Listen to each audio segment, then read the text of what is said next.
Heu, alors que leur prénom, mettez bien votre nom. Anaël, vous avez que votre prénom, mettez votre, nom également. Vous pouvez le changer, hem, sur votre, nom, il y a les 3 petits points et vous pouvez renommer. Ce que je fais pendant que vous répondrez à la première question, je ferai, la capture d'écran pour voir les présents. Et Pablo, c'est pareil, vous avez pas mis votre nom, et les autres, je pense que c'est bon.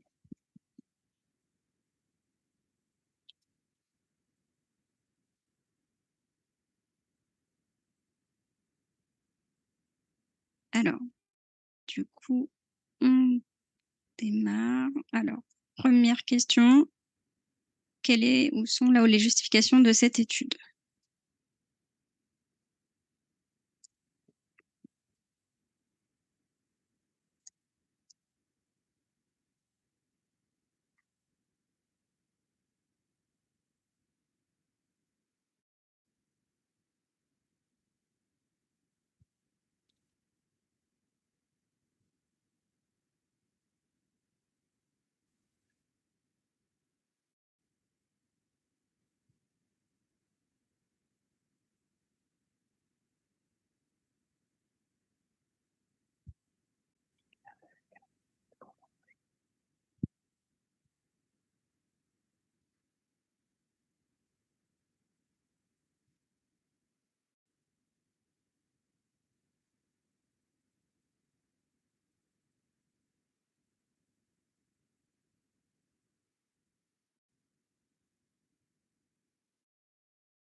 Alors, si tout le monde n'a pas répondu parce que vous aviez pas le temps ou vous êtes pas connecté encore?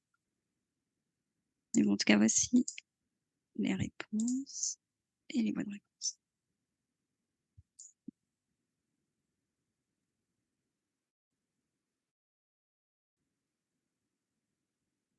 Alors oui, sur la justification de l'étude, donc c'est une partie qui est dans l'introduction. L'idée, il faut que les propositions soient vraies, mais qu'en plus elles servent à justifier c'était un traitement à 12 semaines de varénicline dans l'arrêt du tabagisme a été démontré par plusieurs études. Et donc, d'où l'intérêt de montrer un objectif à plus long terme, et donc de faire une étude qui montre qu'on peut aller au-delà des 12 semaines. Mais c'est bien parce qu'on sait déjà que c'est efficace dans un temps court, qu'on peut se projeter sur un temps plus long. Donc effectivement, ça justifie l'étude. La deuxième sur le bupropion, en fait, n'est pas citée dans l'introduction et donc n'est pas une justification de cette étude. En plus, on comprendrait mal en quoi l'efficacité du bupropion donnerait envie de faire une étude sur la varénicline si le bupropion est supérieur. Alors les études, la troisième proposition, les études sur le sevrage tabagique montrent des résultats différents en termes de succès précoce ou à long terme. Bah oui, on sait bien que l'arrêt à court terme ne veut pas dire forcément un arrêt à long terme. Et donc, effectivement, c'est la justification de faire cette étude sur le long terme. Et donc, la synthèse de littérature sur la stratégie de maintien du sevrage ne retrouve de preuve d'efficacité d'aucune intervention. Donc, il faut se reporter à l'époque de l'étude où, effectivement, il n'y avait pas de méthode de sevrage validée. Et donc, c'est un argument que les auteurs utilisent pour dire qu'ils vont faire cette étude contre un placebo. Et c'est aussi l'objet de la dernière, c'est d'évaluer ce traitement contre placebo vu qu'on n'a pas de traitement de référence validé. Donc voilà, pour ces questions sur la justification de l'étude, il faut qu'elle soit vraie et en plus qu'elle justifie l'étude. Et c'est encore mieux si leur justification. Et donc, il y a souvent plusieurs propositions qui sont exactes.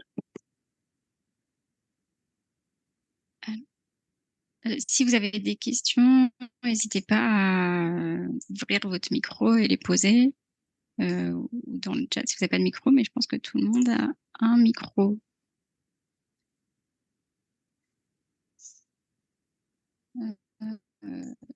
S'il n'y a pas de questions, on passe à la suivante. Quels sont le ou les objectifs principaux ou principaux de l'étude?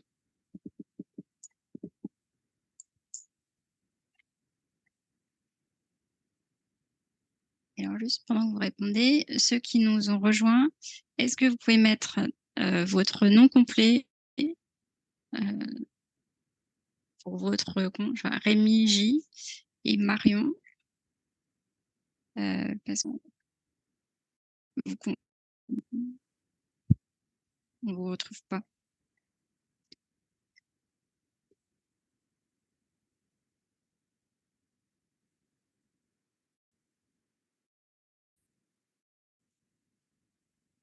Oui, est-ce que vous pouvez le mettre dans le... Marion, vous pouvez le mettre, changer en ajoutant le nom dans... sur le Zoom, vous pouvez le faire là où il y a votre nom, il y a les 3 petits points, vous pouvez renommer. Ce que je vais faire, alors j'ai fait des captures d'écran, mais certains nous ont rejoint entre-temps, donc je referai tout à l'heure.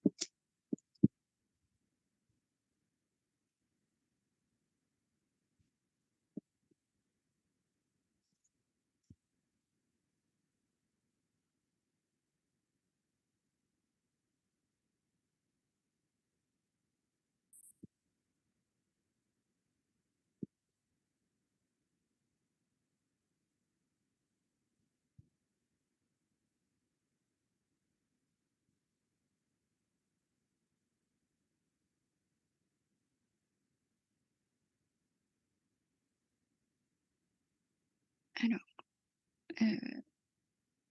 voici vos réponses. Eh ben, c'est plutôt des bonnes réponses. Alors,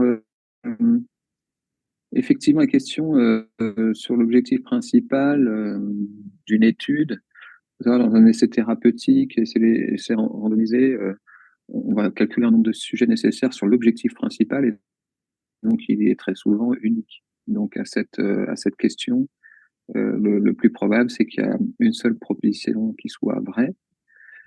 Et donc, on va chercher la proposition qui est la plus explicite, la plus précise. Donc, effectivement, la première, c'est d'évaluer l'efficacité d'un traitement par varenicline chez des fumeurs motivés pour arrêter. Certes, mais c'est pas, voilà, on ne sait pas qu'on est sur la période après 12 semaines, donc que c'est un essai sur le temps long, etc., etc. Donc, ça manque de précision. La deuxième, évaluer l'efficacité d'un traitement par varenicline chez des fumeurs. Bah, pareil, là, il y a encore moins de précision. Et puis la bonne, effectivement, donc c'est à long terme, un traitement prolongé sur 12 semaines de traitement, OK. Ensuite, on avait évalué la supériorité de la varénicline comparée au bupropion. Bah, il ne s'agit pas de comparer au bupropion dans cette étude. Et puis, on avait enfin évalué la tolérance de la varénicline. Et alors, si ça peut être un objectif secondaire dans un essai thérapeutique sur l'efficacité, c'est évidemment pas l'objectif principal. Donc, vous aviez bien raison de la troisième réponse, mais il fallait en plus ne pas en cocher d'autres, quoi.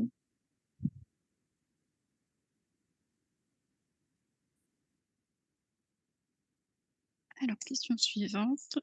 De quel type d'étude s'agit-il?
Alors, vous avez répondu ça et les bonnes réponses. Alors, beaucoup ont coché expérimental, mais beaucoup moins interventionnel. Quelle est la différence entre les deux?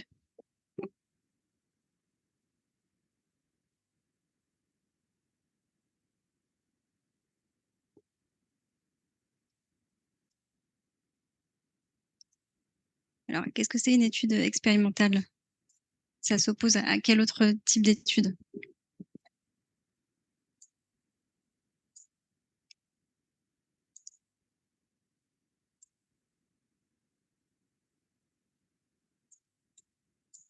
Observationnel. Oui, oui, c'est ça. Et donc, la typologie expérimentale et observationnelle, c'est un point de vue méthodologique, alors que interventionnel, c'est pas du tout de la méthodologie, c'est plus les aspects juridiques de l'étude et du coup qui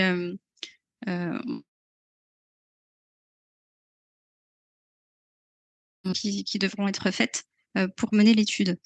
Alors, si j'avance, mince, j'ai perdu truc. Zut, alors, attendez, je me remets dessus. C'est très bizarre. Tac, il y avait une diapo dessus normalement.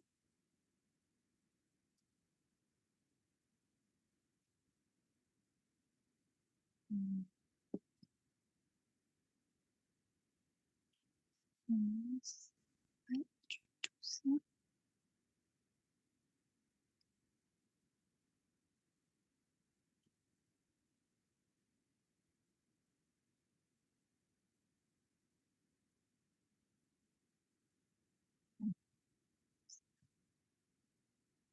Mince.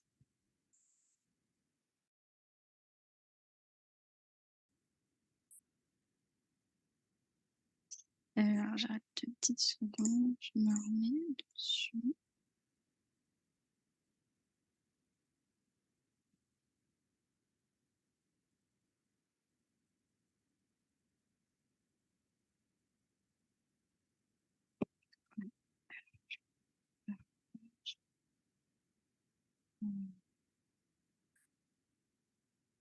Est-ce que c'est bon? Vous revoyez l'écran? Ouais. Alors, du coup, d'un point de vue méthodologique, donc observationnel, ça s'oppose à expérimental ou quasi expérimental. La différence entre expérimental et quasi expérimental, c'est la randomisation. Expérimental, c'est randomisé. Et donc, la grande différence entre ces deux grands types d'études, observationnelles et expérimentales, c'est que dans les études expérimentales, l'exposition ou l'intervention dont l'étude est l'objet, alors que dans les études observationnelles, on ne fait qu'observer l'histoire naturelle des choses et pour répondre à la question. Dans un essai thérapeutique, un essai médicamenteux, c'est l'exemple de l'étude que vous avez, les patients reçoivent la varénicline parce qu'ils ont participé à l'étude et d'autres reçoivent le placebo. Alors que dans une étude observationnelle, par exemple, si vous étudiez, je sais pas moi, enfin, on pourrait aussi imaginer une étude sur du médicament où on va recenser tout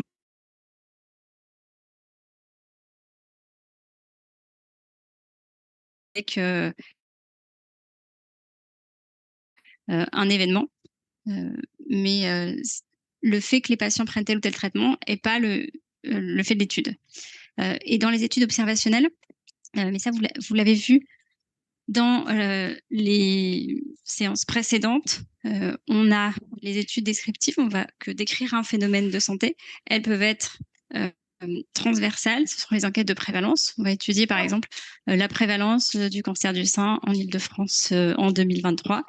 Et donc, on va regarder à un instant, peut être, enfin, on fait une photo du nombre de cas totaux qu'il y a, alors que l'étude d'incidence, si on prend le même exemple, si on veut étudier l'incidence du cancer du sein en Île-de-France, eh ben on va être obligé d'avoir un suivi pour voir apparaître les cas. Parce que l'incidence, c'est le nombre de nouveaux cas d'une maladie sur une population à risque d'avoir cet événement. Et par ailleurs, on a les études analytiques ou étiologiques, où là, on va regarder l'association entre un facteur et un événement. Par exemple, l'étude de facteurs de risque de cancer ou des facteurs pronostiques chez les patients qui ont un cancer colorectal, par exemple. Et les deux grands types d'études, ce sont les études cas témoins et les études de cohorte. Dans les études cas témoins, on sélectionne la population selon le fait d'avoir la maladie ou pas.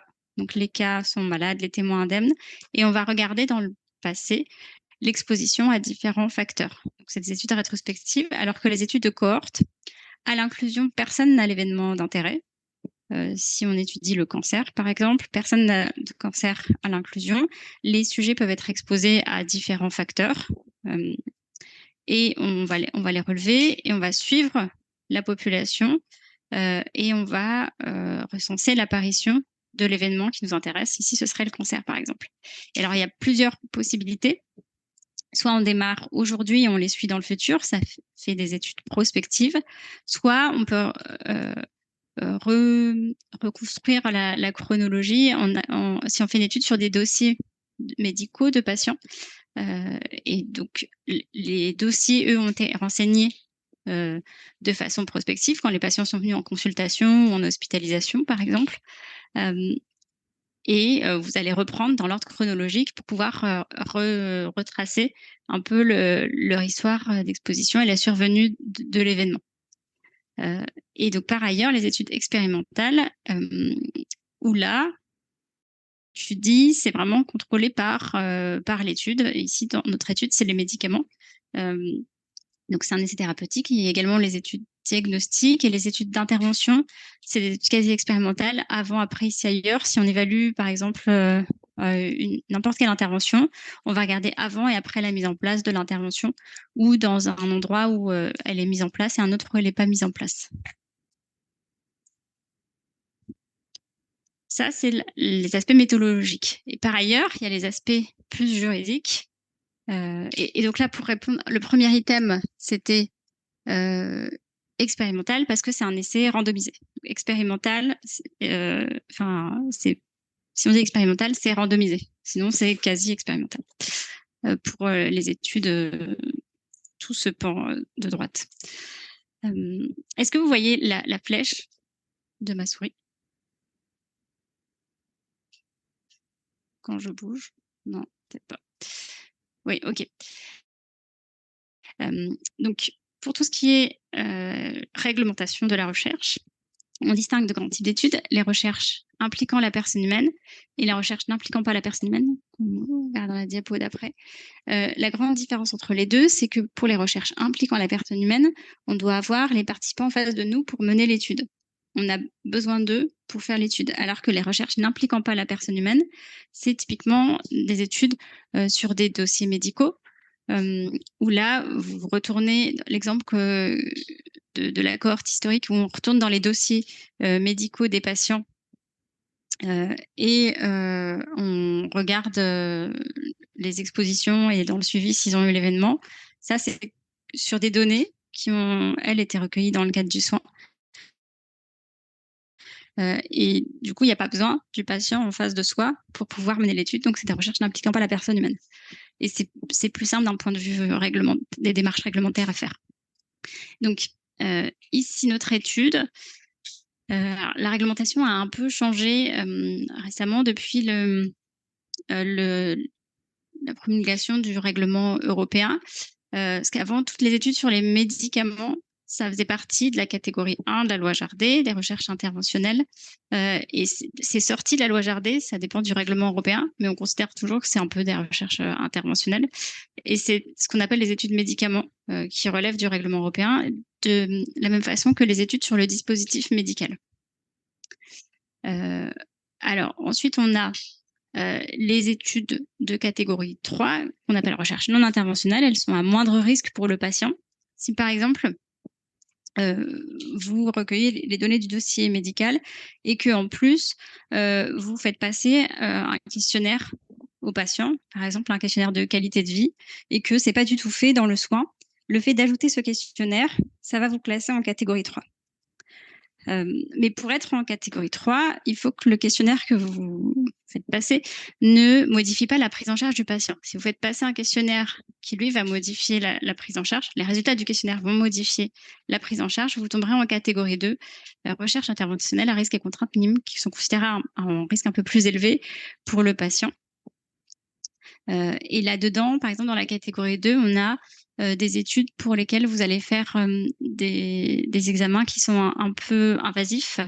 Par exemple, toute l'imagerie, si vous faites un scanner, en plus, dans le cadre du suivi, vous pouvez avoir une étude qui sera observationnelle, une étude de cohorte, où vous regardez les facteurs pronostiques du cancer colorectal. Mais si au cours du suivi, vous faites des scanners en plus ou des IRM qui ne sont pas dans le soin, par exemple, si le patient il doit en avoir tous les ans et que vous en faites tous les 6 mois, donc il y en a en plus, là, vous allez tomber en catégorie 2. Et si, par exemple, vous faites un scanner avec injection de produit de contraste, là, c'est considéré comme un risque encore plus élevé du fait du produit de contraste qui peut induire, par exemple, des insuffisances rénales aiguës. Et dans ce cas-là, vous allez tomber en catégorie 1, recherche interventionnelle. Mais alors que d'un point de vue méthodologique, ce sera une étude de cohorte. Les catégories 3, on a typiquement les questionnaires. Si vous devez vous étudier un marqueur sanguin, vous suspectez qu'il est pronostic de mortalité dans telle ou telle pathologie, vous allez avoir du coup un tube de sang en plus prélevé lors d'un prélèvement sanguin du soin. Le fait d'avoir ce tube en plus, ça vous classe en catégorie 3. Mais si il n'y avait pas de prise de sang prévue et que vous faites une prise de sang exprès pour avoir ce marqueur, là, ce sera en catégorie 2 parce que vous avez le geste invasif de la prise de sang. C'est vraiment selon les niveaux de risque. Il y a des arrêtés qui définissent ce qu'on met dans quoi, dans quelle catégorie, mais c'est vraiment selon le risque pour le patient. Et donc, quelles sont les démarches qu'on doit faire selon le type de catégorie? Dans tous les cas, pour les recherches impliquant la personne humaine, il faudra un promoteur. Le promoteur, alors c'est souvent une personne morale, ça peut être un établissement de santé, ça peut être un laboratoire, un industriel, ça peut être une société savante. Et c'est lui qui a la responsabilité juridique de l'étude. Donc, si le patient a un problème en cours d'étude et veut se retourner contre quelqu'un, ce sera contre le promoteur. Dans tous les cas, on a besoin de l'avis du comité de protection des personnes. Ensuite, en termes d'information patient et du recueil de l'accord à participer, pour les études de catégorie 1 et les études médicaments et dispositifs médicaux, il faut informer le patient, mais ça, dans tous les cas, il faut informer le patient et recueillir un consentement écrit. Pour les catégories 2, on informe et c'est un consentement express qui peut être écrit ou oral, mais le plus souvent, les promoteurs demandent à ce que ce soit écrit. Et pour la catégorie 3, il y a une information et on recueille la non-opposition. Donc, il n'y a pas besoin que le patient signe un document. Ensuite, on a besoin de l'autorisation de l'ANSM pour les catégories 1 et les études médicaments, dispositifs médicaux. Ici, il y a écrit autorité compétente de l'État membre. Pour la France, c'est l'ANSM. Et pour les catégories 2 et 3, on informe l'ANSM, mais on n'a pas besoin d'une autorisation. Ensuite, à partir de la catégorie 2, il faut une assurance parce que c'est considéré à plus haut risque pour le patient. Et dans tous les cas, on doit respecter le RGPD, c'est un règlement général pour la protection des données personnelles. C'est un règlement européen qui date de mai 2018, qui existe pas que dans le domaine de la santé, hein, dès lors que quelqu'un traite des données personnelles. Donc, vous, si vous êtes inscrit sur n'importe quel site où vous avez mis vos données personnelles, du coup, pour avoir un compte, et ben, ça relève du RGPD et il y a différents droits d'effacement des données, de correction, etc. Et ça vaut aussi pour le domaine de la recherche. On utilise des données des patients qui sont des données personnelles et d'autant plus, enfin, c'est des données qui sont considérées sensibles, mais dès qu'on a des données personnelles, il faut respecter le RGPD et du coup, les patients ont des droits, droit d'accès à leurs données. Ils peuvent refuser qu'on utilise leurs données pour la recherche et ça à n'importe quel moment, même si ils étaient d'accord au début, mais s'ils veulent plus, au bout d'un moment, ils ont le droit sans avoir à se justifier.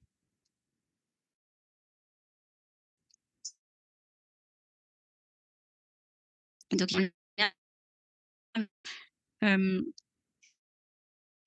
du coup, la CNIL, Commission nationale informatique et liberté, on a soit on a des données qui sont identifiantes et on en a besoin dans la base de données. Ça peut arriver, parfois on a besoin de l'adresse postale pour reconstituer l'IRIS, qui est un indice de défavorisation sociale. Et si on a besoin de ça, il faut demander l'autorisation à la CNIL pour pouvoir exploiter ces données qui sont directement identifiantes. Et si ce n'est pas le cas, si on n'a pas de données identifiantes, on peut faire ce qu'on appelle les méthodologies de référence, les MR, c'est des procédures un peu simplifiées. Et donc à partir de la catégorie 2, ici, la 1 et le médicament DM, c'est l'AMR 001, et pour la catégorie 3, c'est l'AMR 003. Donc tout ça, c'est pour les recherches impliquant la personne humaine. Et on a d'autre part les recherches n'impliquant pas la personne humaine. L'exemple qu'on a donné, c'est les recherches sur les dossiers médicaux, où là, on informe les patients et on a juste besoin de recueillir la non-opposition orale. Et donc en pratique, on va envoyer une note d'information par courrier postal aux patients. Et on attend un mois, et si au bout d'un mois, on n'a pas de retour, on considère qu'ils ne se sont pas opposés. Et dans la note d'info, à la fin, c'est écrit, si vous voulez vous opposer, si vous voulez pas participer à l'étude, vous nous retournez le document. Voilà. Et donc pour ça, donc il faut aussi respecter le RGPD. Et là encore, si on a des données identifiantes, c'est autorisation CNIL. Sinon, cette fois-ci, la procédure simplifiée, c'est la MR 004. Et ce que j'ai pas dit avant, mais ça vaut le coup, quel que soit le type d'étude, quand on fait une autorisation CNIL, ça se fait en 2 étapes. Il y a un avis d'un comité qui est le CESRES. C'est lui qui fait les remarques, qui fait l'expertise d'un point de vue scientifique, méthodologique, éthique. Et une fois qu'on a répondu aux remarques, on a la CNIL qui émet l'autorisation. Et donc ici, on est dans ce cas-là, dans cette étude. Une étude de médicaments qui relève du règlement européen. Qui, auparavant, c'était la catégorie 1 de la loi Jardé. Voilà. Et cette prévention, c'est faux. Étude prospective, ben, on inclut les participants, ils sont suivis dans le futur. Donc c'est prospectif et c'est un essai thérapeutique. Alors, question suivante. Quelle proposition s'applique à cette étude?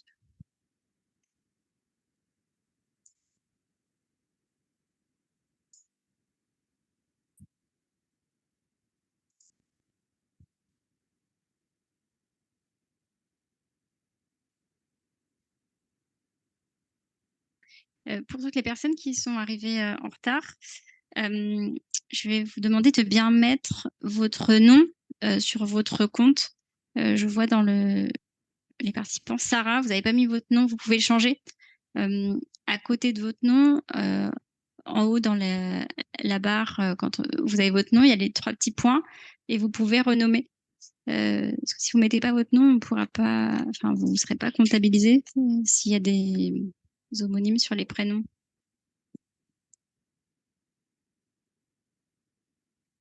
Et je referai du coup en milieu de cours, pour être sûr que tout le monde est bien là, des captures d'écran, mais mettez bien votre nom, s'il vous plaît. Alors, vous avez répondu ça. Et les bonnes réponses, c'était essai de supériorité et c'est en 2 groupes parallèles. Donc dans les schémas d'études, pour les essais, on a le crossover, le plan factoriel et 2 groupes parallèles. Alors, 2 groupes parallèles, hop, c'est ça. On a un traitement A, un traitement B. Donc ici, varenicline et placebo. On inclut les sujets, on les suit. L'essai en crossover, on a là encore 2 traitements. Le deuxième traitement peut être un placebo. Et on a une première période où un groupe a le traitement A, l'autre groupe a le traitement B. Et ensuite, on switch. Ceux qui avaient le traitement A en période 1, ils ont le traitement B en période 2 et inversement. Ceux qui avaient le traitement B en période 1, ils ont le traitement A en période 2. Et entre ces 2 périodes, il y a ce qu'on appelle le washout. C'est une période qui permet d'éliminer l'effet du traitement de la période 1 pour plus qu'il y ait cet effet en période 2. Sinon, on ne sait plus ce qu'on mesure. Et le plan factoriel, c'est... alors ici, vous avez l'exemple d'un plan factoriel de 2, où vous avez un groupe qui a placebo de A, placebo de B, un groupe qui a placebo de A, traitement B, un groupe qui a traitement A, placebo de B, un groupe qui a traitement A et traitement B. Alors, ça, c'est un plan factoriel de 2. On peut faire des plans factoriels 3-3, 4-4, donc on aurait 9 groupes. 16 groupes, c'est beaucoup plus difficile à mettre en œuvre. Dans les plans factoriels, le plus fréquent, ça reste le 2-2. Alors, à noter que le plan factoriel n'a d'intérêt que si on a 2 traitements actifs. Ici, dans l'étude, il y avait la varenicline et le placebo. Alors, on ne peut pas faire de plan factoriel. Enfin, sinon, ça revient à faire du cumulé des 2 traitements. L'effet propre de chacun. Alors, si on revient là-dessus, donc du coup, supériorité, est-ce que vous savez pourquoi? Vous êtes la moitié à avoir répondu supériorité.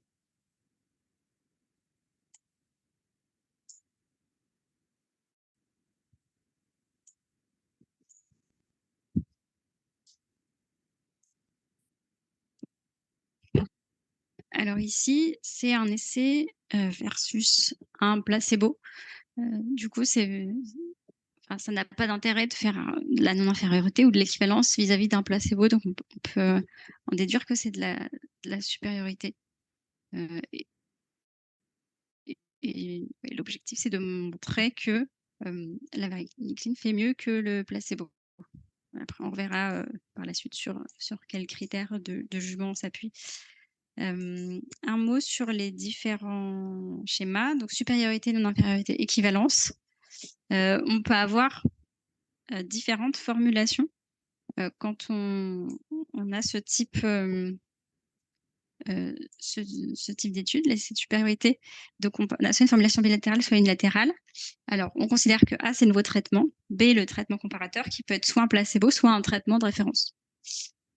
Et donc, on a nos hypothèses. H0, vous vous rappelez, en biostat, c'est ce qu'on veut rejeter. C'est l'hypothèse nulle, d'égalité ici. Et H1, c'est ce qu'on veut accepter. Et donc ici, H0, c'est A moins B en valeur absolue égale 0. H1, A moins B différent de 0. Donc si le test est significatif, on dira que A est supérieur à B ou B est supérieur à A selon le sens des résultats observés dans l'échantillon. Si c'est non significatif, on dira qu'on n'a pas pu montrer qu'il y avait une différence d'efficacité entre les 2 traitements.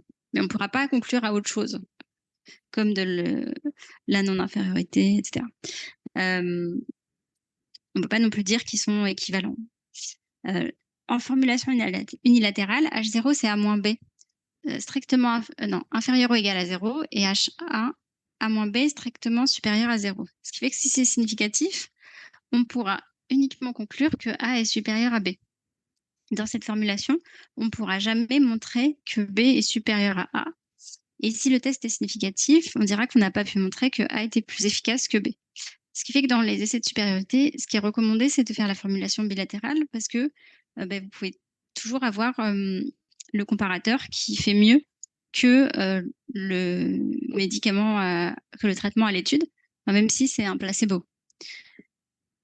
Donc, c'est pour ça qu'on recommande de faire bilatéral. Alors, la formulation unilatérale nécessite moins de sujets, mais ce n'est pas une raison pour faire une formulation unilatérale. C'est vraiment recommandé de faire en bilatéral.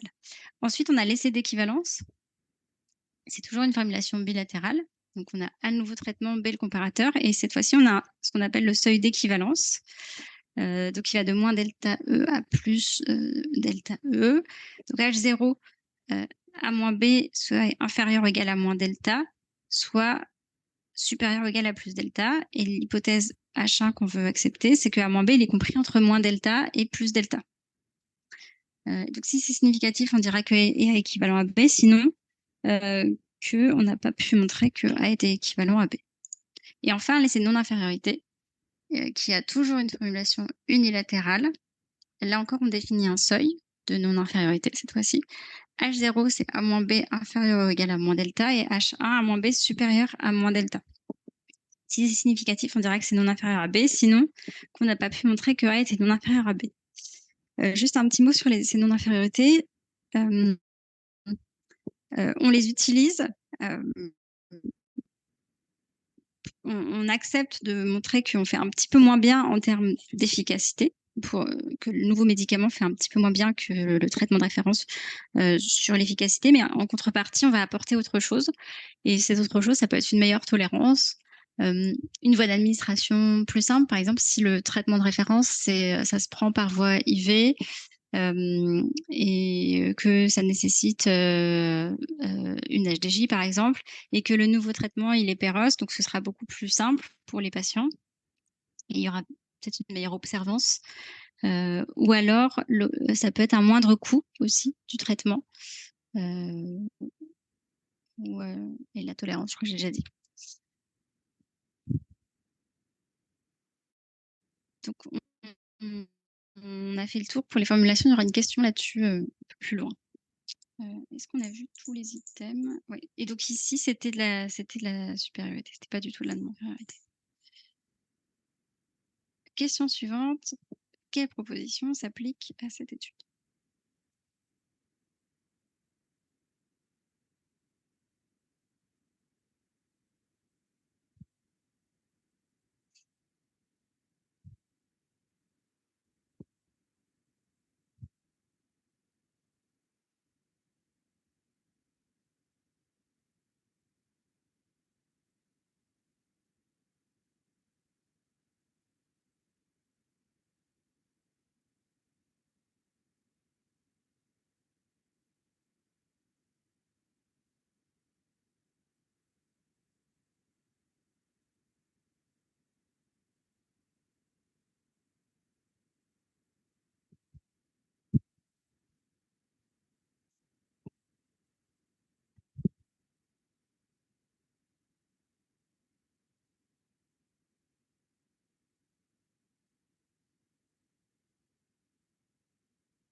Alors.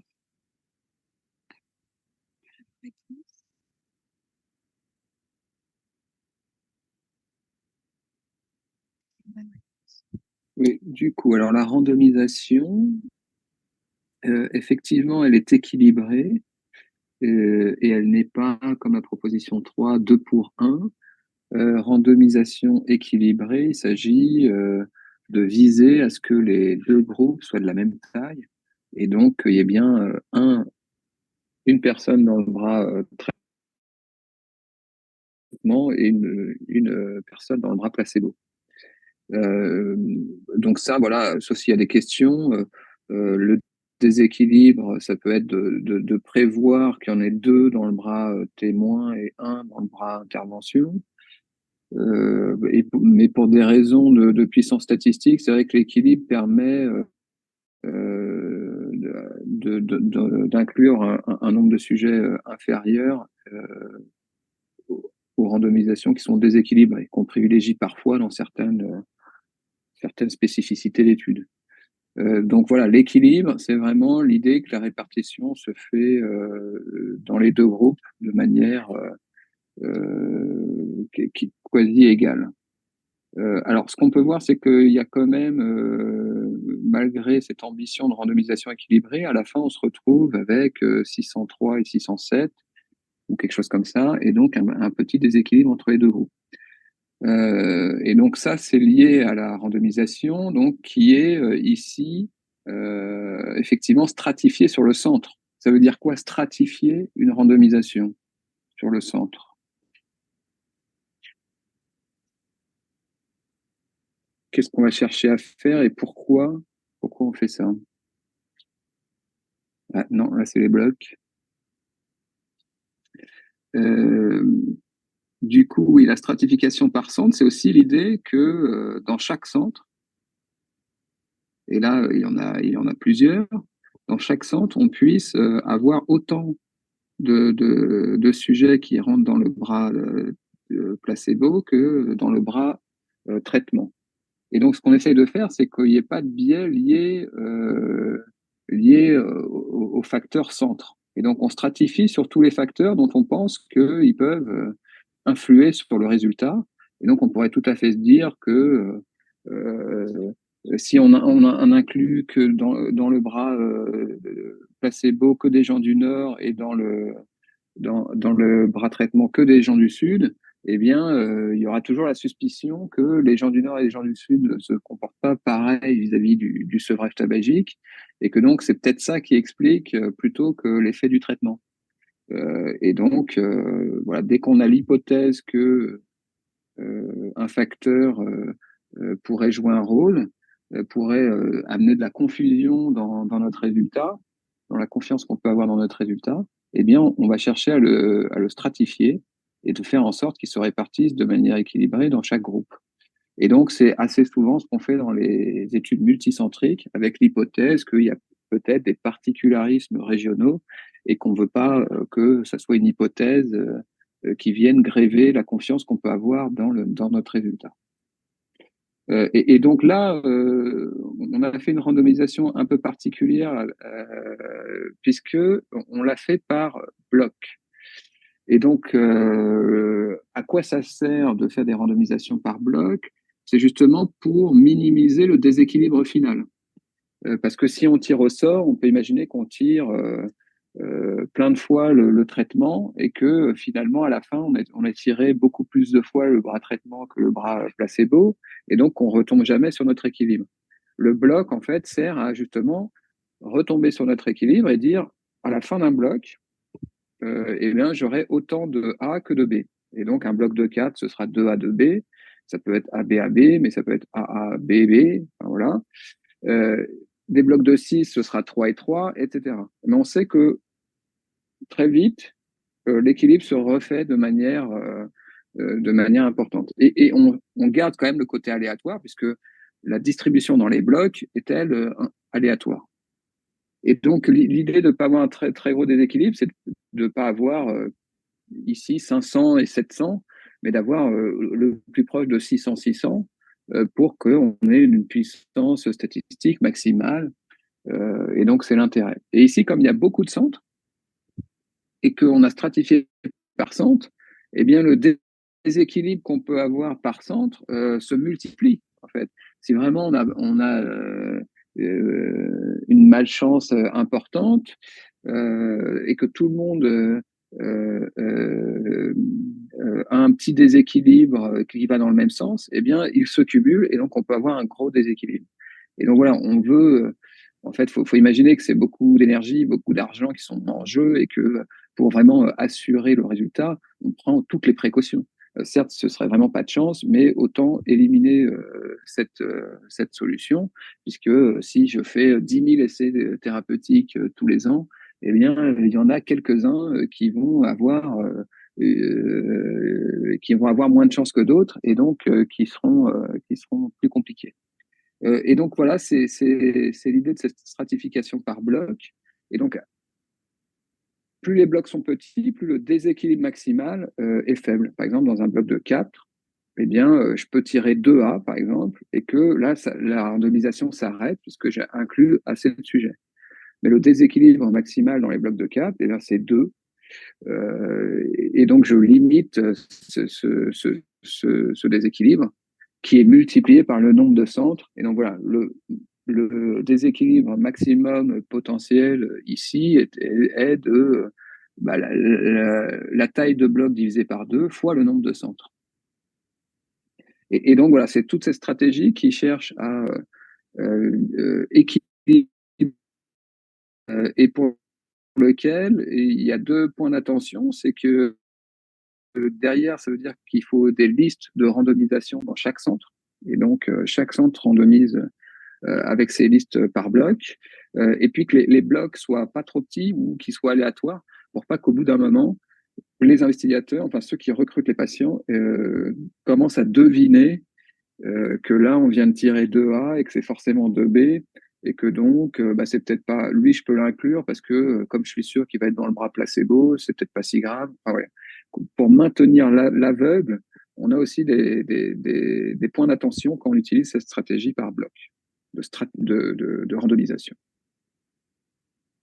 Donc, ici, on avait bien une rando équilibrée, stratifiée sur le centre, et une randomisation par bloc de 4.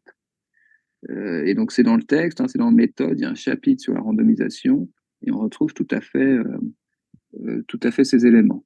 Et alors, l'analyse principale ici n'était pas en pair protocole, puisque l'analyse principale, elle était comment ici?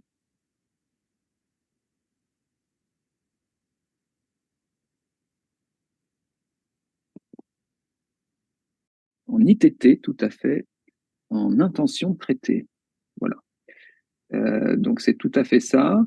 Donc bah, l'idée de l'intention de traiter, c'est que tous les sujets seront analysés dans le groupe où ils ont été randomisés, quoi qu'ils aient fait. Imaginons qu'ils sont tirés dans le placebo, mais qu'ils prennent le traitement par erreur, eh bien, ils seront randomisés dans le bras placebo. Euh, donc voilà, c'est une condition qui est défavorable pour l'expérimentateur. Donc on se place toujours dans la condition la plus défavorable pour maximiser la confiance qu'on a dans le résultat. Parce que si le résultat est tout de même positif malgré les aléas, ça veut dire qu'on peut avoir une confiance importante dans ce résultat. Donc voilà, l'analyse en intention de traiter, je suis randomisé dans un groupe, quoi que je fasse, je prends mal mon traitement, je fais pas bien, finalement on me donne le mauvais traitement, etc. Je vais être analysé comme j'ai été tiré au sort. Et donc l'inverse, c'est ce qui était proposé là, c'est l'analyse en pair protocole. Et l'analyse en pair protocole, là on va analyser seulement ceux qui ont rigoureusement suivi le traitement tel que le protocole l'a indiqué. Et donc là, on va être plutôt dans quand, par exemple on cherche à avoir l'effet réel d'un médicament et notamment la tolérance d'un médicament, de savoir les effets secondaires, bah, effectivement là, c'est beau dans les effets du groupe traitement. Et donc on va essayer de s'assurer qu'on interprète bien des résultats sur les patients qui ont réellement pris le traitement tel qu'il était indiqué dans le protocole. Et donc, bien sûr, par contre, il s'agit d'évaluer l'efficacité et la supériorité d'un traitement versus un autre, et ben, on sait que ça biaise les résultats. Et donc, toutes les recommandations des analyses des essais de supériorité bah, proscrit cette analyse et précise qu'il faut utiliser l'analyse en intention de traiter. Est-ce que ça, c'est clair ou est-ce qu'il y a des questions sur l'analyse aussi? Donc, c'est un chapitre important hein, qui tombe tout le temps. On a des notions claires, mais quand vous avez un essai thérapeutique, il faut maîtriser ces notions et pouvoir répondre facilement. Donc, question suivante sur le critère de jugement principal de l'étude.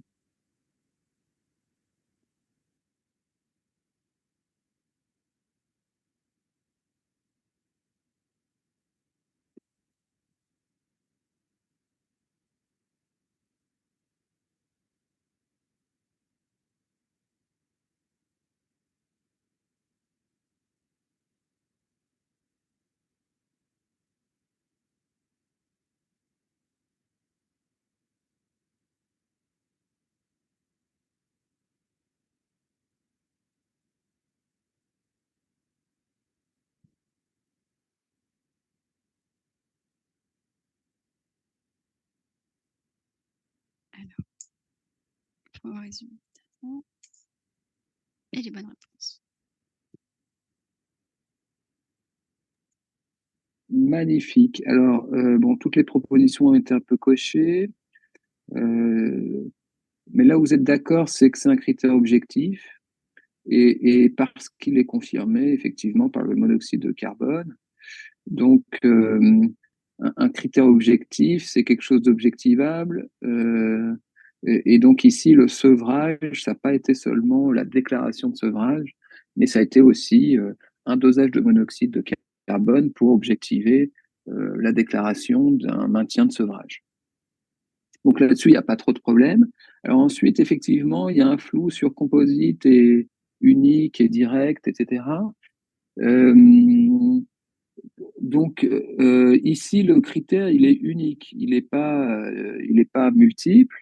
On a vraiment un critère de jugement principal et c'est souvent le cas qui mesure le sevrage, pour lequel effectivement on n'a pas des sous-ensembles qui s'ajoutent, par exemple pour des événements indésirables. Des fois, est-ce que le traitement donne des effets indésirables et puis on va cumuler le décès, les hospitalisations, les passages aux urgences, un certain nombre d'événements comme ça, et donc qui vont se cumuler, c'est-à-dire que c'est soit l'un, soit le, voilà, et donc c'est ce qu'on appelle composite, sur lequel on peut reprocher que bah, des fois c'est un peu salade de fruits et qu'on mélange des carottes et des patates, et que donc finalement euh, pour avoir l'événement, eh bien, il suffit d'avoir une des propositions. Donc c'est ça composite et ce n'est pas le cas ici. Euh, alors ici, il est aussi unique, ce qui est différent de multiple, c'est-à-dire qu'on pourrait avoir pareil les effets secondaires du médicament, mais à chaque fois, on aurait des sous-ensembles sur lesquels on graderait bah, le fait d'avoir une hospitalisation, le fait d'avoir un décès, le fait d'avoir un événement, et que c'est bien la somme des choses. Alors là, l'exemple est peut-être pas très bon. Euh, Nadia, je ne sais pas Si si on tu a as un des exemple critères en comme, tête. Oui, si on a pour un multiple. critère, alors on peut reprendre avec si on a comme critère composite décès d'origine cardiovasculaire, AVC, infarctus du myocarde. Donc on a 3 items dans le critère. Et dès lors que un patient a un de ces critères, il va compter comme ayant le critère de jugement principal. Et on fera une analyse sur ce critère de jugement principal. Un critère multiple, on peut reprendre les mêmes éléments, décès d'origine cardiovasculaire, AVC, infarctus du myocarde. Si un patient a un AVC et qu'il décède de cet AVC, il va compter à la fois pour le critère AVC et pour le critère décès d'origine cardiovasculaire, mais pas pour le critère infarctus du myocarde. Et dans ce cas de figure-là, on aura 3 analyses sur chacun des critères qu'on appelle co-critères parfois. En anglais, c'est co-primary endpoint. Et donc, on aura 3 analyses différentes. À la fin, pour conclure à l'efficacité du traitement, il faut que ce soit significatif pour les 3. Parce que c'est comme ça qu'a été conçue l'étude. Et ce qui est important de retenir, c'est que quand on multiplie les tests sur notre critère principal, on a l'inflation du risque alpha. Donc, il faut tenir compte de ça quand on fait quand on a un critère multiple, parce qu'il y a plusieurs analyses. Une des méthodes, c'est le bon Ferroni, c'est de découper. Ici, il y aurait 3 tests, et donc on découperait le 0,05 en 3 pour Oui, c'est fait avec des méthodes statistiques. retenir la signification. Alors, comment on distingue direct ou indirect? Eh bien, on y vient direct justement, parce qu'il y avait aussi cette idée de critère direct. Alors, ça ne s'oppose pas forcément au indirect, mais un critère direct, c'est quand on mesure directement l'objet du traitement. Par exemple, ici, c'est un traitement qui se veut être aidant dans le sevrage tabagique. Et donc, ce qu'on va mesurer, c'est le sevrage. Mais par exemple, dans le diabète, si on regarde un médicament antidiabétique, parfois on mesure son efficacité sur la glycémie. Est-ce qu'il baisse la glycémie?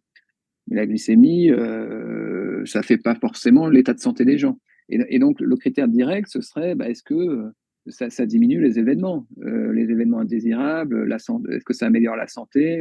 Voilà, donc on peut reprendre les événements cardiovasculaires, puisqu'on sait que le diabète procure beaucoup de complications cardiovasculaires. Et donc, si je mesure, mais vous voyez, c'est des essais beaucoup plus longs, beaucoup plus complexes. Et donc, souvent, on peut commencer par un critère intermédiaire. Est-ce que déjà mon médicament, il baisse la glycémie? C'est peut-être déjà un préalable. Mais moi, en tant que praticien et prescripteur, bah, je m'en fiche un peu qu'il baisse seulement le sucre. Certes, on a du coup l'hypothèse que peut-être ça améliore la santé des gens, mais on n'en est pas sûr. Et on a beaucoup d'exemples dans la littérature, notamment sur les antihypertenseurs, où des médicaments ont été mis sur le marché, et puis 10 ans après, on s'est aperçu qu'au contraire, certes, ils faisaient baisser la tension, mais qu'ils faisaient plus mourir les gens. Et donc voilà, c'est classique, puisque c'est ces essais sur l'hypertension qui ont un peu amené à cette réflexion. Et donc voilà, là aussi, c'est pour qualifier les études et la portée des études, on est toujours plus intéressé quand on a des critères qui agissent directement sur l'état de santé plutôt que sur des critères, on va dire, intermédiaires.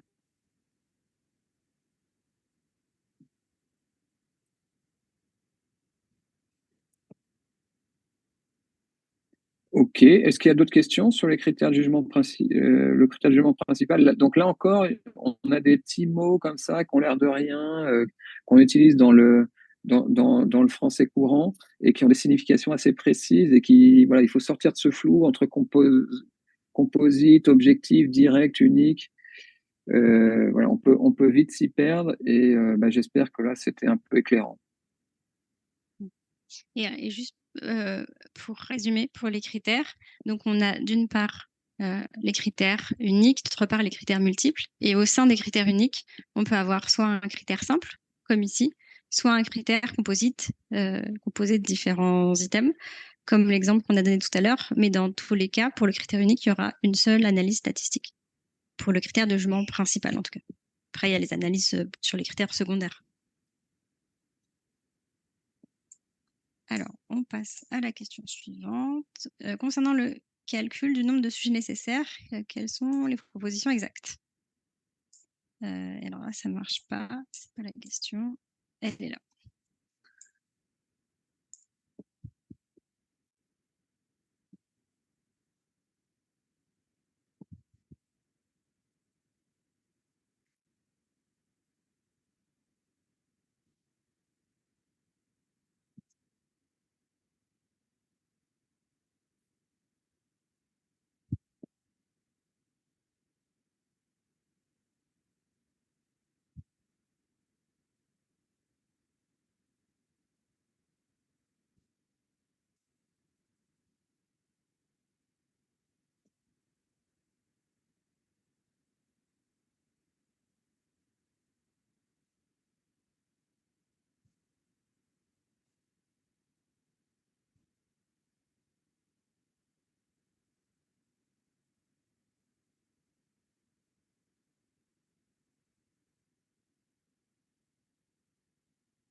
Voici vos réponses. Vous êtes de moins en moins à répondre. Vous avez tous accès à Crystolink normalement.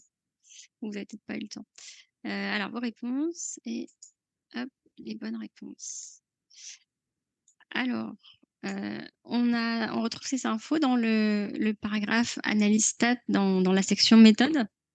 Alors, on est censé avoir tous les éléments pour pouvoir recalculer ce nombre de sujets nécessaires.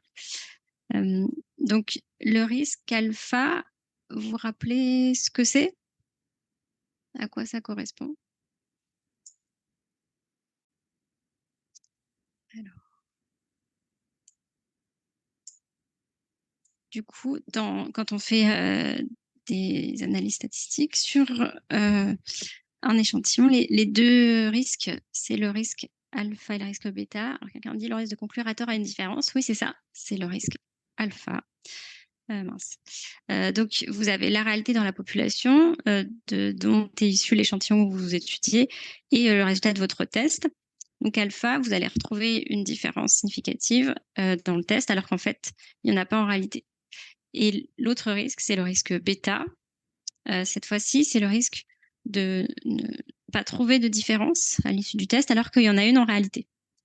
Et alors, alpha, il est fixé à 5% dans le domaine de la santé.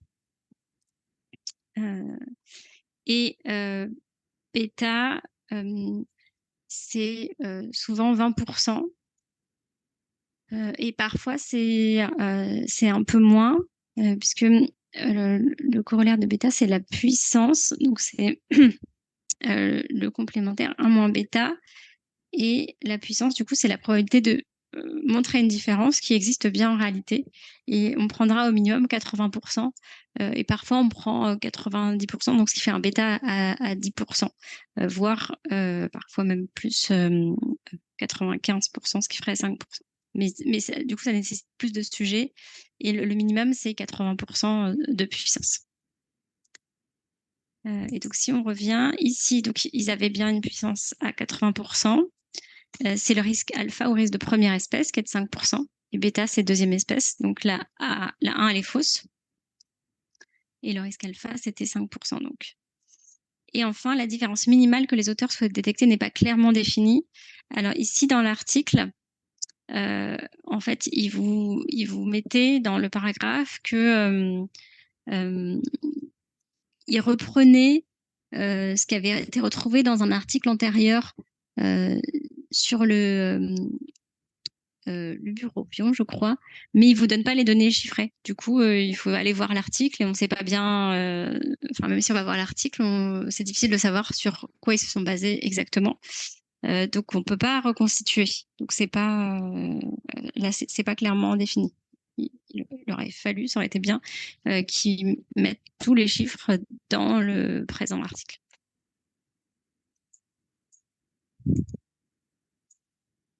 Alors, question suivante sur la signification statistique et clinique des résultats.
Alors, ouais. Et les bonnes réponses.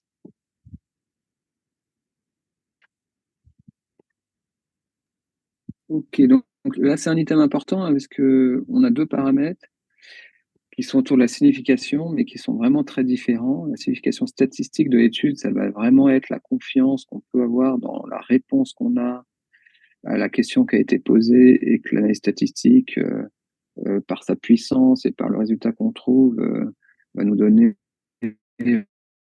euh, euh, la confiance et le taux d'erreur possible qu'on peut avoir si on se prononce en faveur de ce résultat. Et signification clinique, là, on va se repositionner dans le clinicien. Dois-je prescrire? Dois-je mettre en œuvre cette stratégie? Est-ce que finalement, elle est si pertinente que ça et que le résultat est tellement je me dois de le proposer à mes patients. Et donc, alors, si on en reste sur les statistiques, donc effectivement, c'est le petit p qui regarde cette significativité statistique.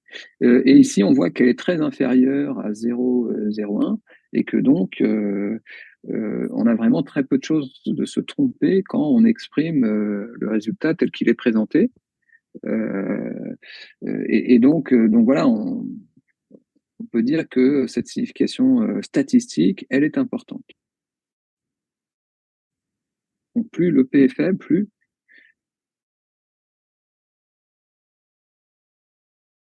et à la signification clinique, il y a plusieurs choses qui peuvent jouer dans la pertinence du résultat, notamment la question qui est posée, est-ce qu'elle est finalement si pertinente et voilà. Mais très souvent, on utilise comme paramètre la taille de l'effet. Donc, certes, l'effet est significatif, mais est-ce que la taille qui est calculée secondairement nous dit, bah oui, c'est très important, ou c'est moins important, ou c'est moyennement important.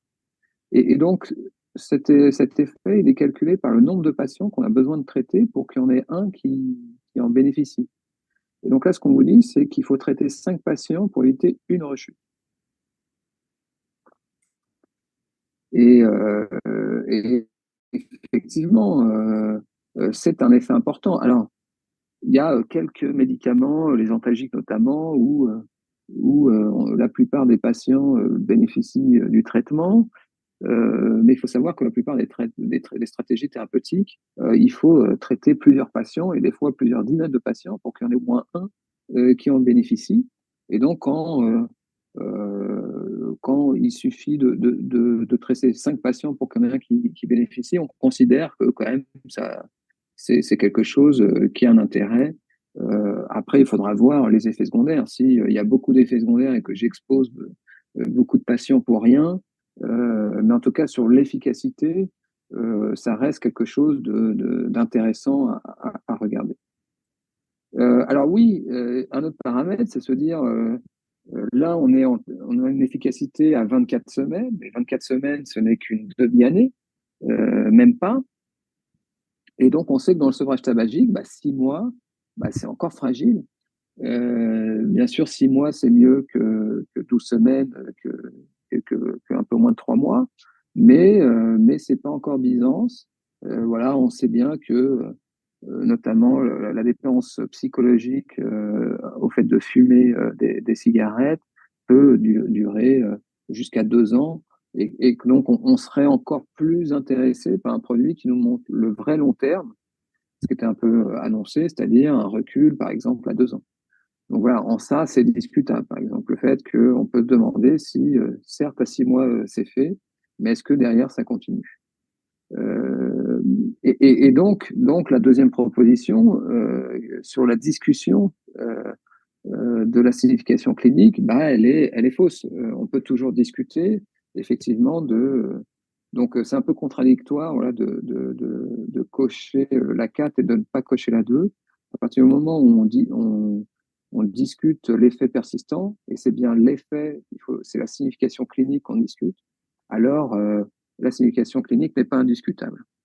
Et puis la dernière proposition, si on regarde bien, traiter 100 personnes pour qu'il y en ait 20 qui en bénéficient, c'est la multiplication par 20 de la proposition 3. Et donc voilà, 5 pour 1 et 100 pour 20, c'est la règle de 3. Et donc il s'agit en fait de la même proposition. Donc ces deux-là sont exacts. Est-ce que vous avez des questions là sur ces deux significations? Alors, signification statistique, normalement, vous êtes plus habitué. Sur la signification clinique, c'est des choses nouvelles, mais comme c'est vraiment l'intérêt pour les cliniciens et prescripteurs que vous serez, il faut aussi avoir ce regard critique le petit p statistique ne fait pas forcément un bon produit pour vos patients. Oui, moi j'ai une question. Oui. En fait, j'arrive pas à trouver l'information de la question 3 et de la question 5. Oui. Alors, Je l'ai justement, oui, vas-y. On est censé le trouver dans quel paragraphe en fait? Ouais. Alors, on parle du nombre de sujets à traiter, et en anglais, number need to treat. Et donc, ce NNT, qui est une abréviation aussi qu'on trouve souvent dans les articles, donc ça, normalement, on le retrouve justement dans la discussion. Je sais plus, là, j'ai plus le texte. Oui, J'ai plus la c'est. page, c'est en haut. Et vous l'avez parfois dans les résultats, parce que c'est un résultat. Mm. Il y a un paragraphe, si vous avez la version numérique, si vous recherchez number needed to treat, vous allez le trouver. Est-ce que... Alors, j'essaie de me remettre dessus, parce que je n'ai pas l'article sous les yeux. Alors, attendez. Et donc, Mais c'est déjà, dit de manière très Vous explicite. l'avez. déjà, ça m'aide de savoir que c'est number need to treat déjà. Ouais. Ouais. Ouais. Et donc, c'est un paramètre très important, aussi important que le petit p. Et donc, dans les articles, c'est très rare qu'il n'y ait pas cette discussion avec la taille de l'effet, puisque c'est devenu maintenant un paramètre standard dans les essais. Après, ce qui est plus difficile pour vous, c'est d'apprécier est-ce que 5 pour 1, c'est grand, c'est petit, etc. Ah, quelqu'un vous a répondu. C'est au-dessus du paragraphe point prevalence of abstinence. Est-ce que vous l'avez trouvé? Je ne sais pas qui posait la question.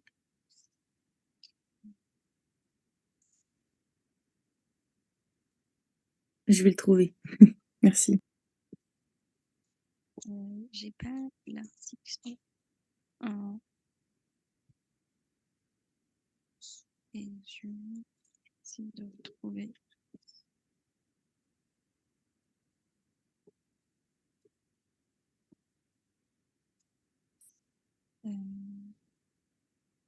Oui, et quand on a, du coup, il peut se recalculer. La différence de risque, c'est la différence des risques absolus dans chacun des groupes. En gros, c'est le pourcentage d'événements dans un groupe et dans l'autre. Si on fait la différence de ça et qu'on prend l'inverse, on va retrouver ce nombre de sujets à traiter. J'essaie de trouver. Ah, quelqu'un l'a posté. Voilà.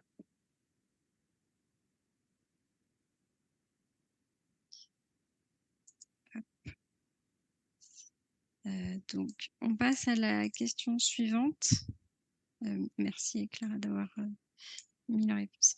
Alors, vous avez un peu plus de temps pour répondre. Concernant les résultats, quelles sont là où les propositions exactes? On vous laisse le temps de lire tous les items.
Alors, vous avez répondu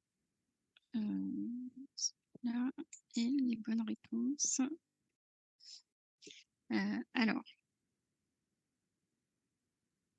donc le premier item, la différence entre le taux de sevrage des semaines 13 à 24 du groupe varénicline comparé au placebo était significative car l'odds ratio était supérieur à 1 et son intervalle de confiance excluait la valeur 1. Vous avez le résultat des odds ratios dans attendez, je me remets sur l'article, c'est en dessous, vous l'avez dans le texte, dans la section résultats, et vous avez aussi, juste en dessous du tableau 2, vous avez, que ce soit pour les semaines 13-24 ou 13-52, on vous met les résultats des OR et leur intervalle de confiance, ainsi que le P associé.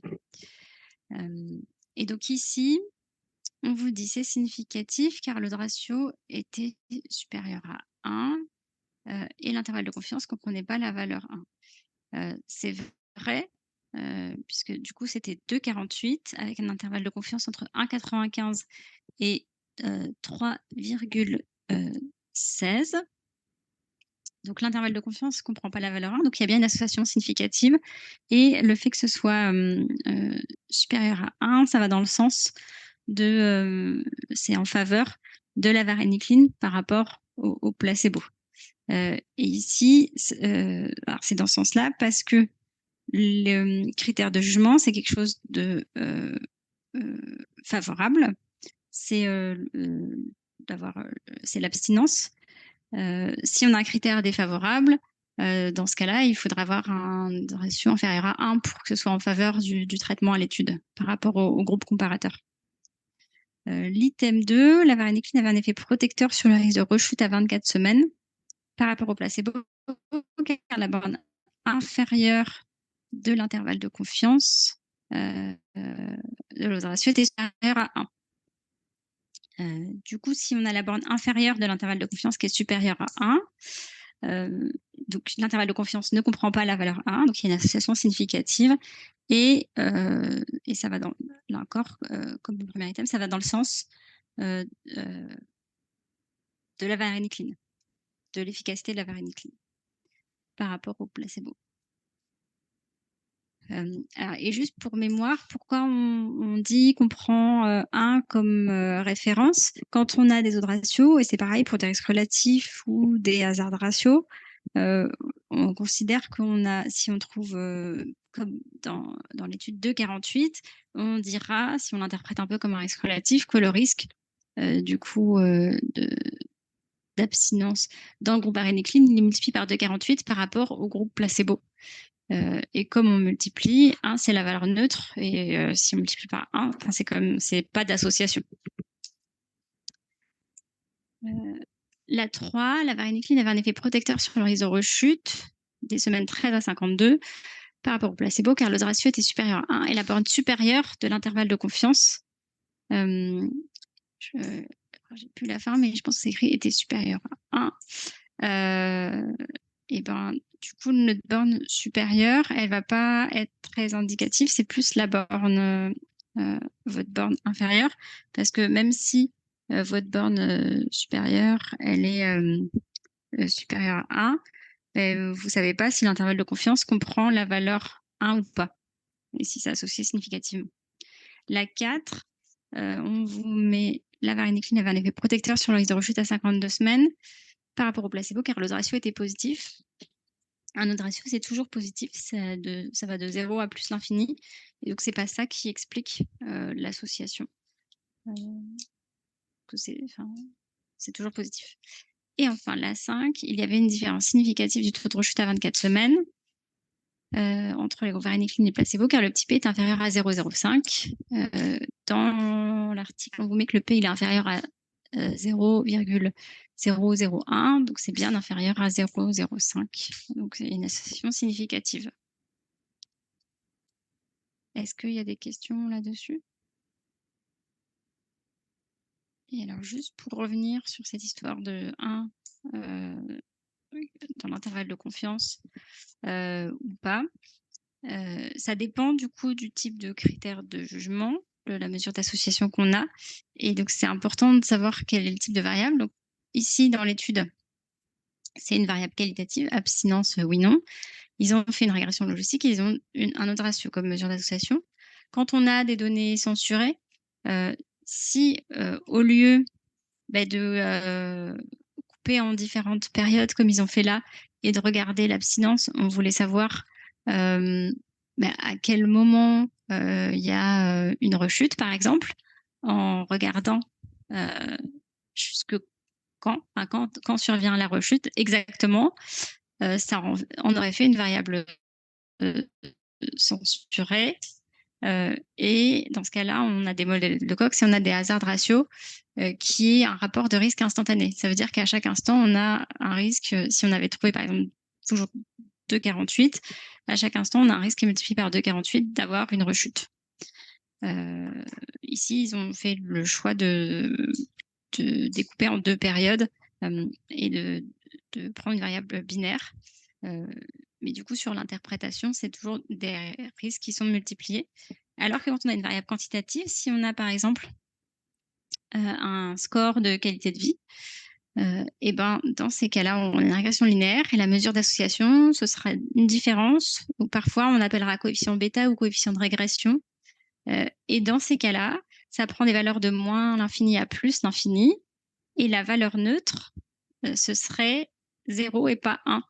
Parce que si vous trouvez 2,48, ça veut dire que dans un groupe, vous avez en moyenne un score de qualité de vie qui est augmenté de 2,48 points par rapport à l'autre groupe. C'est 2,48 points en plus.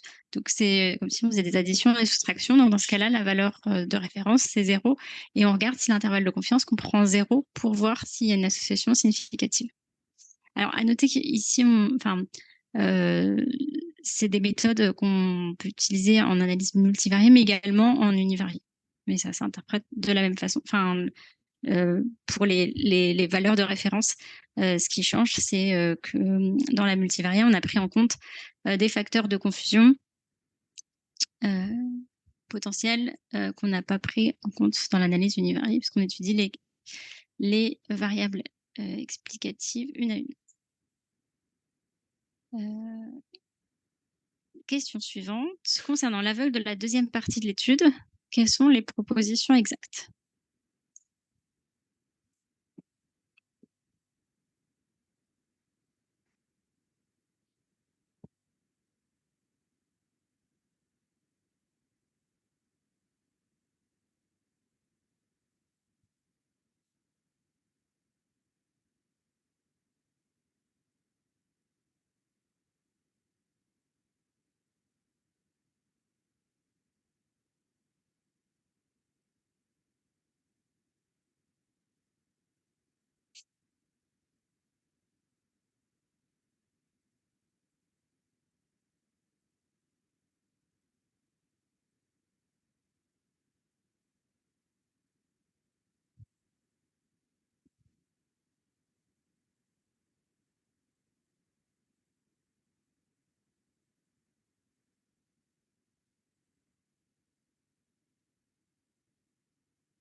Alors, vos réponses.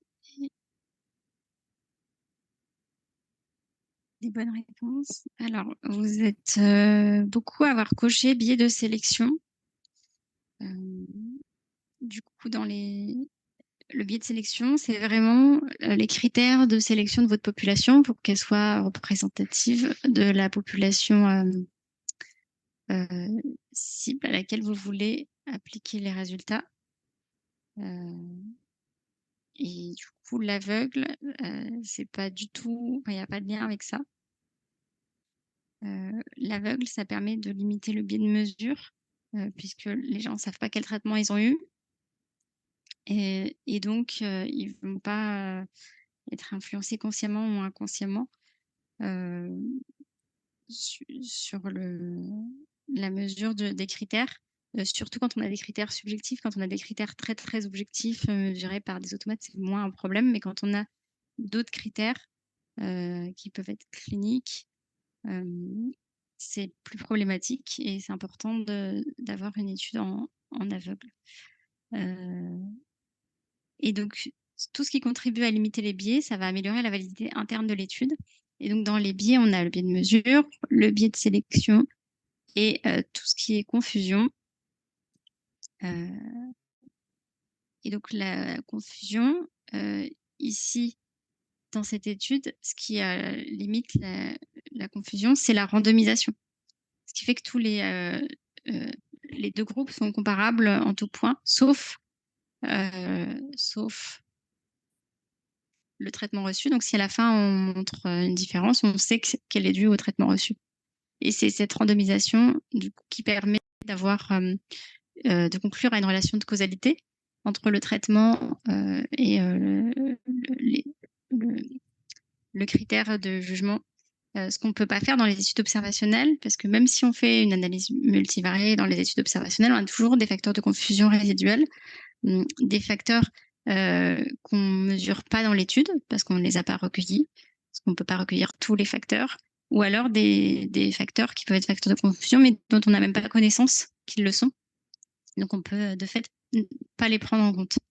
Alors que la randomisation, ça gomme tous ces facteurs de confusion et on peut conclure à la causalité. Le biais d'attrition, l'item 5, c'est un biais de sélection, c'est le biais qui est lié aux perdus de vue. Quand on a des perdus de vue, ils peuvent parfois être perdus de vue parce qu'ils ont eu des événements indésirables liés au traitement, ou alors parce qu'ils sont décédés. Et si le décès, par exemple, est votre événement d'intérêt, ça peut être embêtant. Et donc, pour pallier le biais d'attrition, ce qu'on fait dans l'analyse en intention de traiter stricto sensu, on va imputer les données manquantes des patients perdus de vue. C'est-à-dire qu'on va remplacer les données manquantes par d'autres valeurs. Il y a plusieurs méthodes. Une des plus classiques, c'est de prendre une valeur qui est proche de sujets qui sont comparables sur les caractéristiques initiales. Voilà. Et enfin, je crois qu'on a fait le tour. Et juste pour... c'était pas dans les items, mais sur la validité externe, le biais de sélection, il va avoir un impact sur la validité interne, parce que ça limite, si on le limite, le biais de sélection, ça aura un effet sur la validité interne, parce que la limitation de n'importe quel biais, ça améliore la validité interne de l'étude.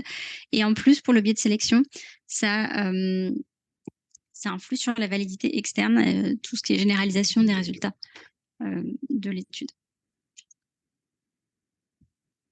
Alors, on passe aux dernières questions qui sont plus des questions de rappel sur ce qu'on a vu pour vérifier que vous avez tout bien intégré. Alors, c'est pas forcément exactement les mêmes items que ce qu'on a vu. Hein. Donc, de quel type d'études s'agit-il?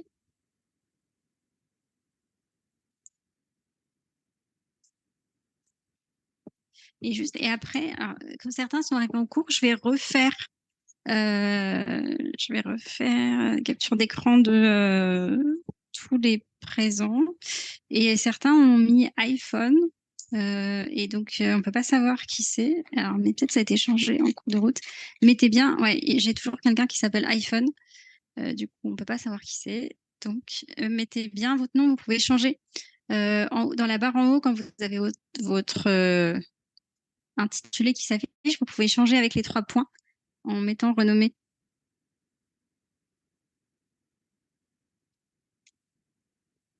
Je ne sais pas qui la personne qui a comme intitulé iPhone, mais si vous laissez comme ça, on ne pourra pas comptabiliser votre présence. Et ceux qui ont mis que leur prénom, je vois Evan. Pareil, on ne peut pas, d'autant plus qu'il y a un homonyme. Donc, mettez bien votre prénom et nom complet.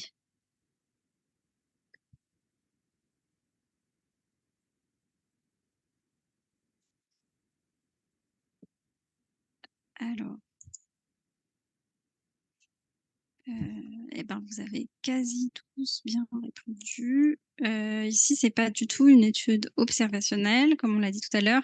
Dans les études observationnelles, il n'y a pas d'intervention ou d'exposition qui est vraiment le fait de l'étude, alors qu'ici, c'est sûr. Enfin, le fait de prendre le médicament, c'est vraiment lié à l'étude. Et c'est randomisé, donc ça en fait une étude expérimentale. Je reviens pas sur le reste. On passe à la question suivante. Est-ce que la personne qui s'appelait iPhone a changé? Alors, il y a toujours quelqu'un qui s'appelle iPhone. Est-ce que vous nous entendez? La personne qui... Oui, je vous entends, mais j'arrive pas à changer mon nom. En fait. Tout en haut, vous voyez là où, quand il y a les noms sur fond noir, vous avez les 3 petits points. Et si vous cliquez gauche dessus, tout en bas, vous avez un truc qui s'appelle renommer.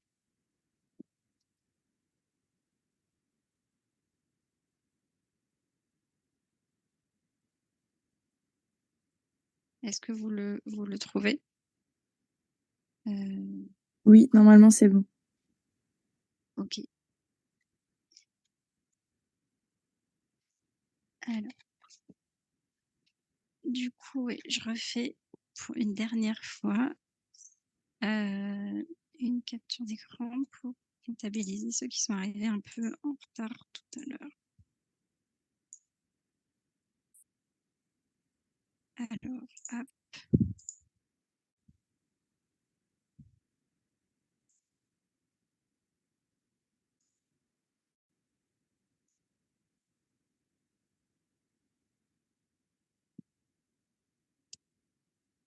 Julien, je te laisse commenter les résultats des questions pendant que je fais la capture d'écran.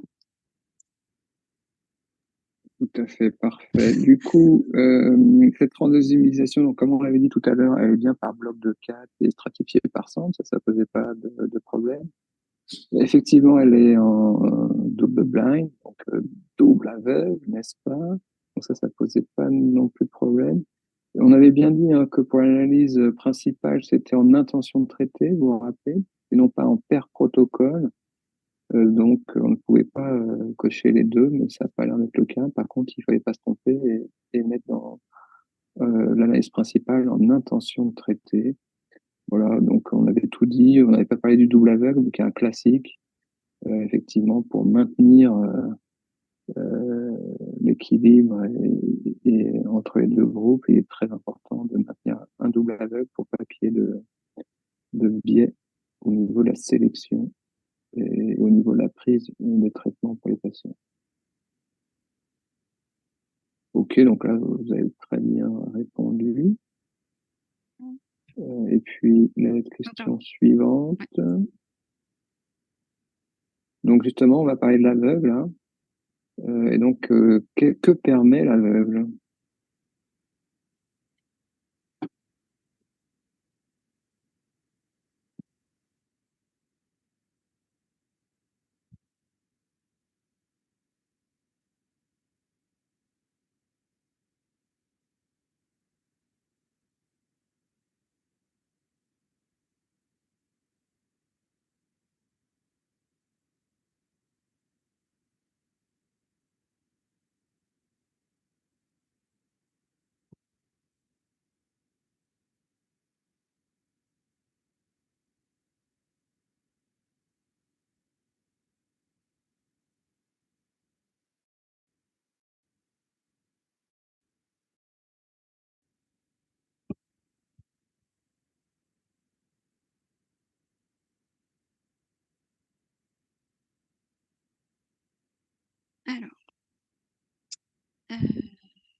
Alors, on a dit aveugle, ça sert à limiter le biais de mesure.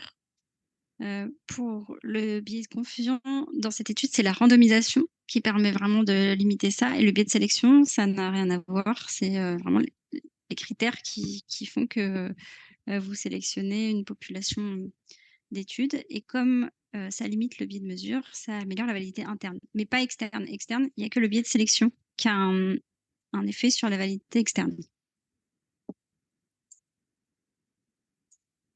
Concerne la généralisation des résultats.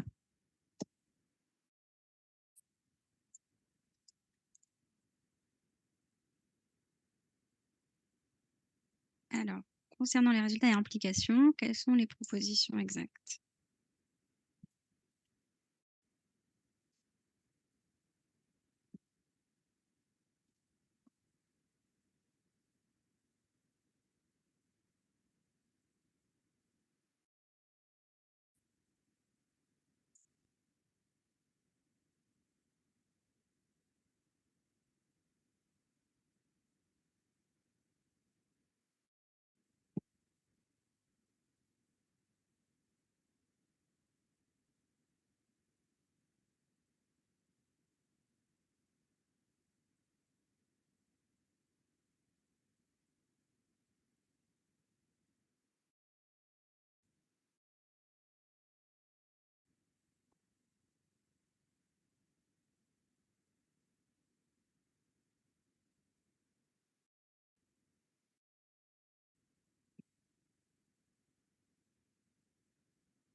Euh,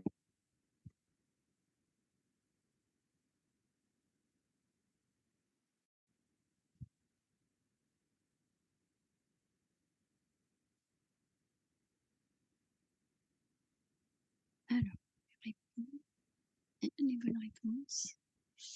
Alors, vous êtes quelques-uns à avoir coché la une. La varenicline avait un effet protecteur sur le risque de rechute à 52 semaines car le ratio était positif.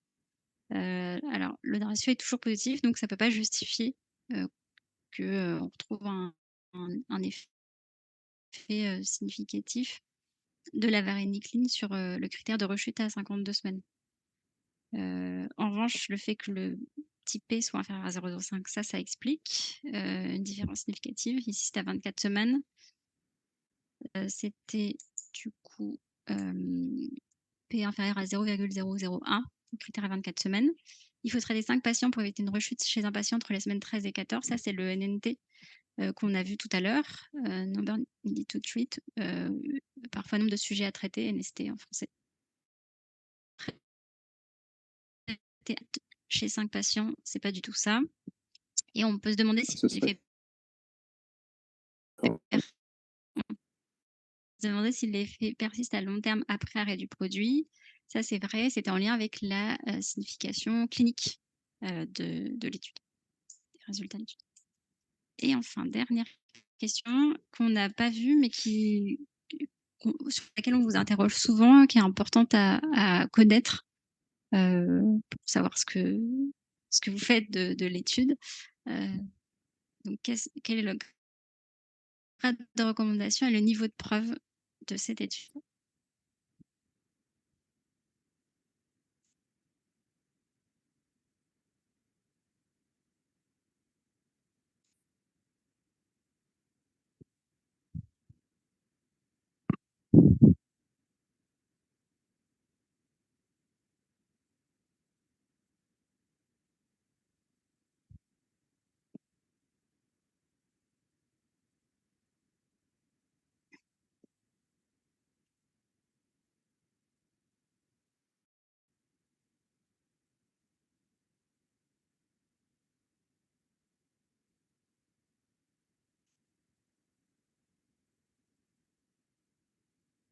Vous avez globalement bien répondu. Donc, c'était grade A, niveau de preuve 1. Si on prend la classification de la HAS, on est là, essai contrôlé, comparatif randomisé de forte puissance. Et à partir de 80%, c'est forte puissance. Vous trouverez grade de recommandation A, niveau de preuve 1. C'est ce qu'on peut faire de mieux en termes de niveau de preuve. Mais qui n'est pas toujours possible pour un effet défavorable, un effet néfaste. C'est pas éthique de faire un essai contrôlé randomisé. Et là, on doit se tourner vers d'autres types d'études qui ont un moindre niveau de preuve, mais parce qu'on n'a pas d'autre choix en fait. Est-ce que vous avez des questions?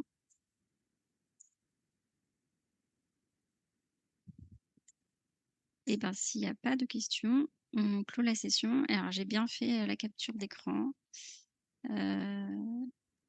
pour noter les présences. Pour mémoire, ça compte pour 10% de la note. Forte puissance, c'est ce que j'ai dit. J'ai dit à partir de 80%. On considère que c'est forte puissance. Mais de nos jours, vous ne trouverez plus d'études avec une puissance inférieure à 80%. C'est vraiment le minimum requis pour toutes les études maintenant. Et parfois, on a même plus. Alors, je ne comprends pas comment avec le texte. Alors, normalement, ils l'ont dit. Si on recherche.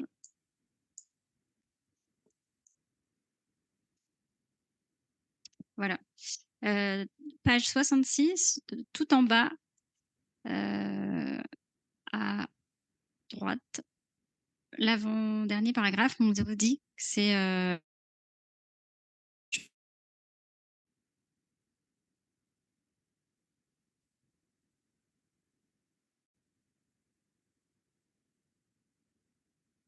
Et parfois, on a l'info dans le flowchart. Parfois, ils disent dans le flowchart qu'ils analysent. Ici, non. Ici, ils n'ont pas mis dans le flowchart, mais c'est écrit. Ok, c'est bon. Est-ce qu'il y a d'autres questions? Oui, moi j'avais une question par rapport au niveau de preuve aussi. Si on prend les méta-analyses par exemple, Oui. c'est pas le même. Enfin, parce que c'est plus fort qu'un comment? Un essai clinique. Oui, parce que ça permet d'éviter certains biais, mais c'est classé. Recommandation, c'est A. Enfin, il n'y a pas. Enfin, la granulation. Enfin, c'est pas. On peut pas mettre un grade pour chaque type d'étude, mais c'est du fait de l'absence de limitation de beaucoup de biais dans les essais contrôlés randomisés. C'est classé avec le plus haut niveau de preuve. Je suis d'accord avec vous que parfois on a des résultats discordants entre deux essais contrôlés randomisés. Et dans ce cas-là, les méta-analyses permettent de trancher. Mais la classification, elle est faite comme justement beaucoup des biais méthodologiques qu'on a dans certains types d'études. Par exemple, les cas témoins, c'est en dessous des études de cohorte parce qu'il y a des choses qu'on n'a pas dans le cas témoin. On ne capture pas forcément la séquence temporelle dans le cas témoin. Et puis, il y a d'autres biais aussi, mémorisation, etc. Niveau de preuve. Est-ce que ça répond à votre question?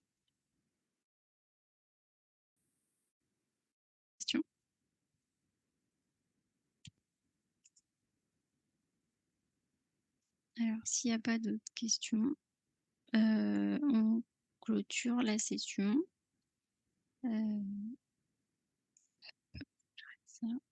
Bon après-midi à tous. Et merci à tous, bon après-midi. Au revoir.